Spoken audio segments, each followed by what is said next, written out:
IDTV మన ఉనికి మన వాణి. తమ దేశంలోని అక్రమ వలసదారులపై కఠినంగా వ్యవహరిస్తున్న అమెరికా అధ్యక్షుడు డొనాల్డ్ ట్రంప్ ఈసారి రూట్ మార్చారు. బెదిరింపులు కాకుండా బతిమాలి మరి విదేశీయులను వారి దేశాలకు పంపించేందుకు సూపర్ ప్లాన్ వేశారు. ట్రంప్ వేసిన ఈ మాస్టర్ ప్లాన్తో ఖచ్చితంగా మరింత మంది వలసదారులు అమెరికా నుంచి తమ సొంత దేశాలకు వెళ్లిపోవడం ఖాయమని అగ్రరాజ్య ఉన్నతాధికారులు భావిస్తున్నారు. అతి త్వరలో ట్రంప్ ప్రకటనపై స్పష్టమైన ఫలితాన్ని చూడబోతున్నామని నమ్మకంగా చెబుతున్నారు.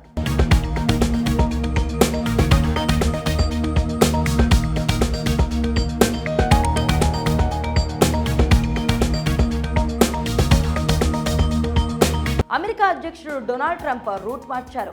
బెదిరింపు ధోరణిని ఆయన పాక్షికంగా పక్కన పెట్టారు. తమ దేశంలో ఇప్పటివరకు అక్రమంగా ఉంటున్న విదేశీయులను తిప్పి పంపించేందుకు ఓ సూపర్ ఆఫర్ ఇచ్చారు. నిబంధనలకు విరుద్ధంగా అమెరికాలో ఉంటున్న వాళ్లు స్వచ్ఛందంగా ముందుకు రావాలని కోరారు. అలా వచ్చేవారిని వారి సొంత దేశాలకు పంపించేందుకు విమాన ప్రయాణ ఖర్చులను అమెరికా ప్రభుత్వమే భరిస్తుందని తెలిపారు.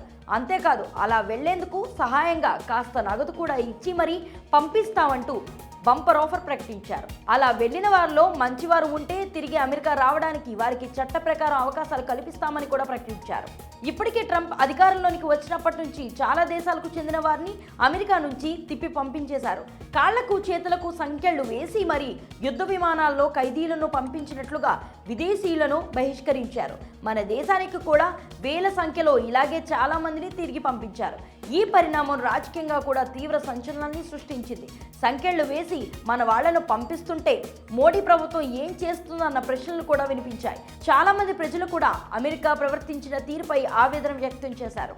ఇతర దేశాలను ఇదే తీరు కనిపించింది. కానీ అమెరికా ప్రభుత్వం మాత్రం తాను చేసిన పనిని సమర్థించుకుంటుంది. అక్రమంగా వలస ఉంటున్న వాళ్లను ఇలా కాకుంటే ఇంకేలా పంపిస్తామంటూ కామెంట్లు కూడా చేసింది. అయితే ప్రపంచ దేశాల అభ్యంతరాలను పరిగణలోనికి తీసుకున్నారో లేదంటే తాను చేస్తున్న పనిలో లోపాలు ఉన్న విషయాన్ని రివ్యూ చేస్తున్నారో తెలియదు. కానీ ట్రంప్ వ్యవహార శైలిలో కాస్త మార్పు కనిపించింది. నిబంధనలకు విరుద్ధంగా అమెరికాలో ఉంటున్న విదేశీయుల విషయంలో తాను చేస్తున్నది కరెక్టే అని ట్రంప్ భావిస్తున్నా కూడా వ్యవహారాల్ని కాస్త సున్నితంగా డీల్ చేయాలని ఓ మెట్టు వెనక్కి దిగినట్లుగా తాజా నిర్ణయం ప్రకారం అర్థమవుతుంది.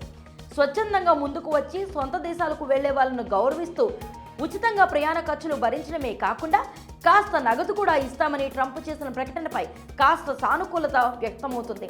మరింత ఆలస్యంగా కాకుండా మొదటి నుంచే ట్రంప్ ఇలా వ్యవహరించి ఉంటే ఆయనపై గౌరవం పెరిగి ఉండేదని బాధిత ప్రజలు అంటున్నారు. బతుకు తీరువ కోసం వచ్చిన వారి విషయంలో ట్రంప్ కాస్త మర్యాదగా నిర్ణయాలు తీసుకుని ఉంటే బాగుండేది కదా అని భావిస్తున్నారట. మరి ఈ విషయంపై మీ అభిప్రాయాన్ని కామెంట్ సెక్షన్లో తెలియజేయండి. స్టోరీని లైక్ చేసి షేర్ చేయండి. మరిన్ని ఇంట్రెస్టింగ్ అప్డేట్స్ కోసం ఐడిటీవీని సబ్స్క్రైబ్ చేసుకోండి.